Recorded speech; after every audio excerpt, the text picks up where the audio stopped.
records.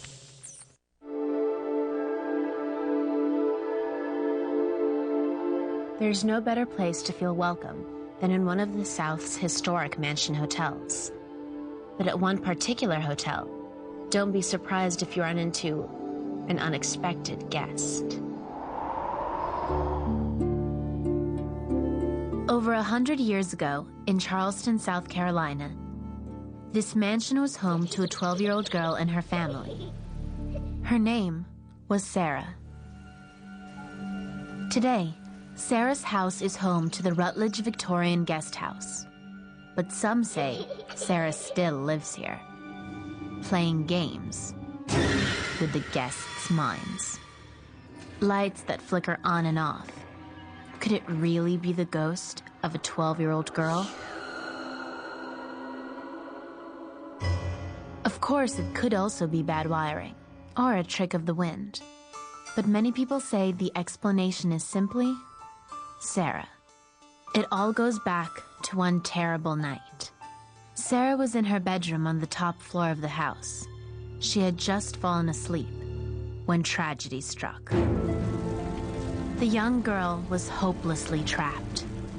Her parents were devastated. It wasn't long before they left the house and Charleston forever.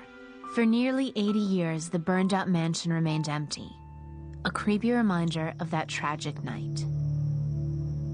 Then, in the mid-1980s, the house was rebuilt and opened as a hotel, with every authentic Victorian detail restored.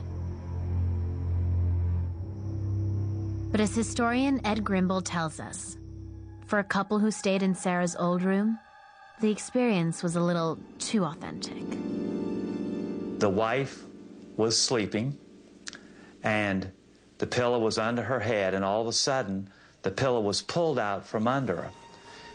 She really thought it must be her husband. So she put the pillow back, and then moments later, the pillow was pulled out again. Now she knew it was her husband. So she looked over, and there he was, fast asleep.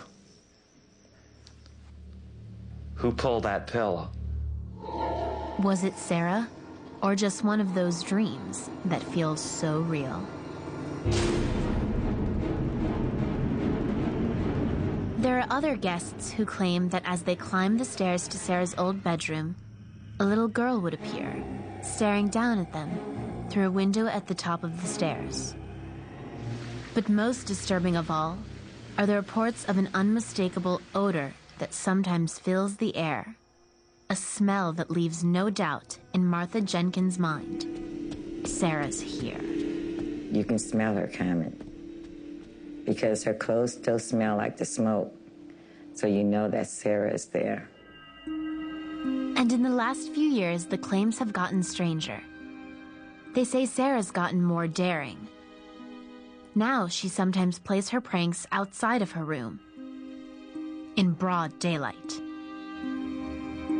Like the time when two guests were having tea in the dining room. They stepped away for just a minute. When they returned, their teacups were stacked, one on top of the other, and there was no one else in the hotel.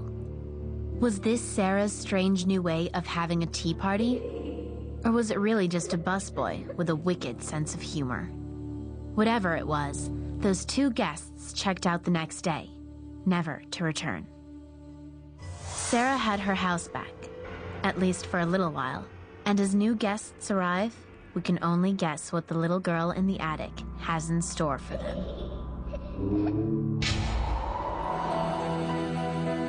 At a hotel famous for its fashion shoots, the models are coming out of the woodwork.